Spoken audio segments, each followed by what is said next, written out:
Hello everyone, welcome to Snow Goose News Station. My name is Janie and I'll be your host today. For today's show, we're pleased to have Mr. Ken Sim from A Better City and also the candidate of the Mayor of Vancouver here to talk with us. Hello, Mr. Sim. Hi, how are you today? I'm good. Great, thanks for having me. No problem. Let's start with something that is obvious. One of the things that differs you from the other candidates would be your Chinese ethnics. And I would say that the Chinese community is very much looking forward for a mayor that can represent us. What about yourself? Do you think that this is a bonus point for you or something that might hold you back? Well, first of all, I'd like to think that people would actually vote for me as mayor because they truly believe that I'm the best candidate to be mayor. But make no mistake about it, I'm very proud of my Chinese heritage. I'm a Canadian-born Chinese person. But I'm more than that. I'm a father of four. I'm an entrepreneur. I'm a chartered accountant. And I truly believe that, not only the Chinese community, but all communities, they're looking for change and someone who can actually run the city. And I do know that people are watching. And, I know that if and when I become mayor of the city, it should inspire a bunch of, people of Chinese origin to let them realize that they can actually have a future in politics, and out of that may come a future premier of the province of BC or a prime minister of Canada. So I really understand how important it is. Also, the other thing I think is important is we have a lack of diversity, and I'm not talking about being just being born of Chinese descent. I'm talking about having lived experiences, and so I know what it's like to grow up in a Chinese skin, in a Chinese body, and what that meant in the 70s and the 80s and the 90s and what it means today. And sure, there are a lot of things that are going well for our city as it relates to our heritage, but there's also a lot of challenges that we face, be it, anti-Asian hate crimes, be it understanding, the cultural background and the significance of Chinatown. And we do need a voice, on those issues at City Hall. The current mayor, Mr. Kennedy Stewart, is coming from the NDP, and we all know that the NDP leans to the left deviation. Mr. Sim, how would your policies differ from his? Yeah, so listen, I don't believe in left or right. I do think that the city of Vancouver and the residents are a lot more complex than that. And I don't want to be a mayor for half the city, and that's what we have right now. I actually want to represent all Vancouverites, regardless if they're left, right, in the center, if they're of Chinese descent, Caucasian, South Asian.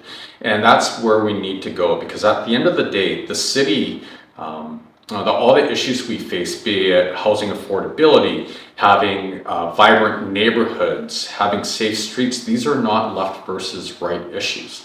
And that's the battleground we're going to be facing. We actually want to represent the entire city. How would you resolve the ongoing economic problems happening in the city of Vancouver? Well, there are three things that we're going to focus on. One, we're going to focus on providing an environment where our businesses can survive. Two, we're going to actually help them thrive as they grow. And three, we're going to be looking for new business as well. So what does that mean? Well, when it comes to helping our businesses survive, we're going to give them permits faster, we're going to relax bylaws, and we're going to reduce property taxes for our businesses. How do we help them thrive? Well, as they grow bigger, guess what? They need people. And so we're going to be looking at what we can do to attract people to the city of Vancouver and let them stay here. And the number one issue is housing affordability on all spectrums of the socioeconomic scale. And so we're going to be, once again, working on permitting, speeding up the building of houses and reducing property taxes. And then three, creating new business. And so within the first 100 days of being in office, I'm actually going to go down to Seattle, San Francisco, Los Angeles, and Austin. And I'm going to be speaking with all the major technology companies that are changing the world. And we're going to ask them, what do they need from Vancouver to increase their presence in Vancouver or to relocate some of their operations to Vancouver? And then we're going to do what they need to attract them to our city. Not only will that create jobs and industry in Vancouver, it will actually create opportunities for other companies that support those large companies. And if we do that, we will actually have more economic opportunity. People will be making higher wages, and that will actually help us with affordability in the city as well. There are quite a lot of problems going on within Vancouver right now, especially on the east side of the city. Mr. Sim, how would you help out with the homelessness and drug problems? Do you agree with the potential plan of offering safe, controlled doses or build overdose prevention centers around the city? Yeah. So I know this is a very sensitive topic with not only the Chinese community, but with all of our communities. And so I go back to the data and what works. You know, whether you agree with this or not, I do support the decriminalization of drugs. Now, I want to give you context though. It's not as simple as that. So first of all, every single, regardless of how people feel on this issue, every single police force and every single health authority across this country supports that view. And in fact, we already have the decriminalization in drugs in the sense that the police in Vancouver have not arrested anyone for possession of drugs over the last, 8 years now.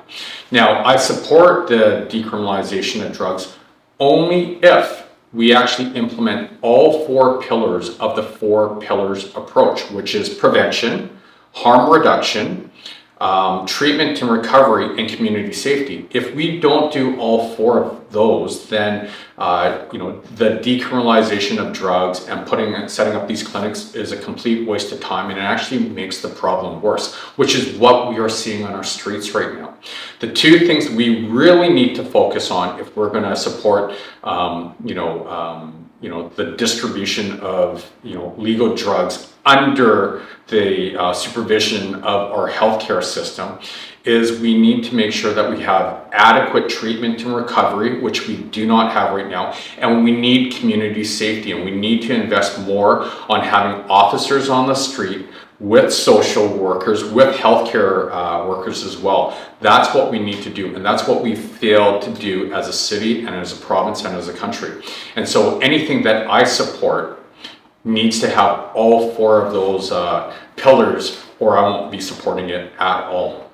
What is your opinion on the recent property tax hike? I think the recent property tax hike is completely out of touch and it's unwarranted. If you look at this current administration, first of all, I think over the last 4 years, property taxes have gone up overall about 25%. So that's way above the rate of inflation. But on top of that, the current mayor and council, they've actually gone against their own word. They said they would cap property taxes at 5%, which by the way was too high anyways, but they actually went against their word and they increased it by more than 5%. And so I do believe that if we do not get a handle on our property taxes, people will not be able to afford to live in the city of Vancouver, and our businesses are going to fail. And so we have to do something about this, or we're going to have even more problems than we have right now. Do you agree on the school tax on high-valued properties?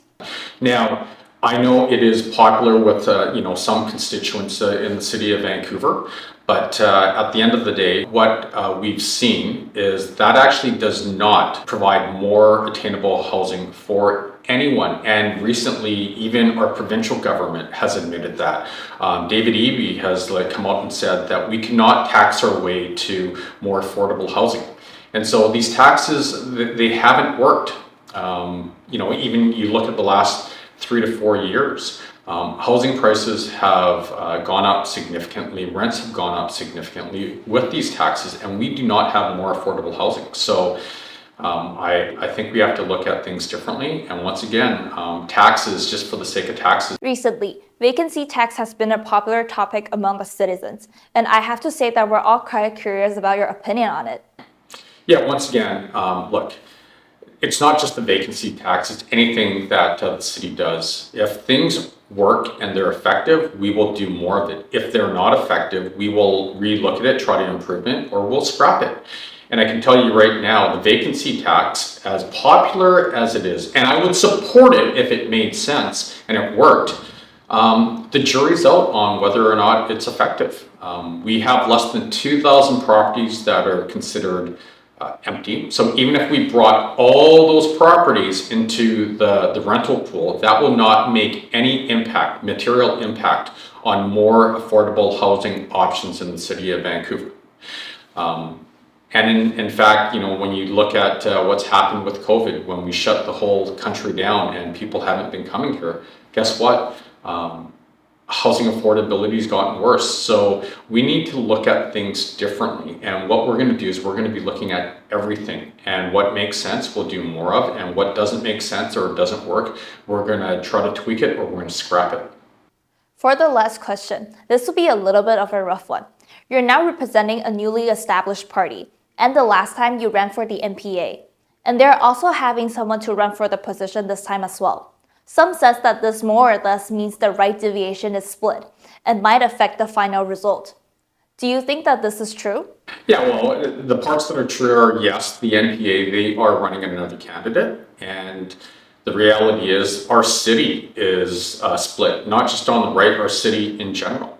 And so what we're doing at A Better City is we're putting it all back together again. And like I said earlier in this interview, I don't think we should be looking at this as a right versus left discussion. At the end of the day, we have a whole set of challenges, be it homelessness, drug addiction, affordable housing, our businesses are suffering. These are not left versus right issues. These are smart versus stupid issues. I don't know, how safe streets is a left versus right issue. I don't know how having vibrant neighborhoods and local businesses that succeed are left versus right issues. And so my commitment to the city is I'm listening. I've already spoken with over 25,000 people across this city, both from the left and the right. And the one thing I can tell you is everyone, or the vast majority of people, are incredibly frustrated and they want to see change. And they're joining the movement. And so we have a lot of momentum, a lot of ex-NPAers, a lot of people that supported Kennedy Stewart during the last election, they're all coming on board. And it's an exciting time at A Better City. And we look forward to having this movement grow and grow and win the next election. Yeah, thank you. And it was a great honor having you today. Awesome. Thank you for having me. Thank you.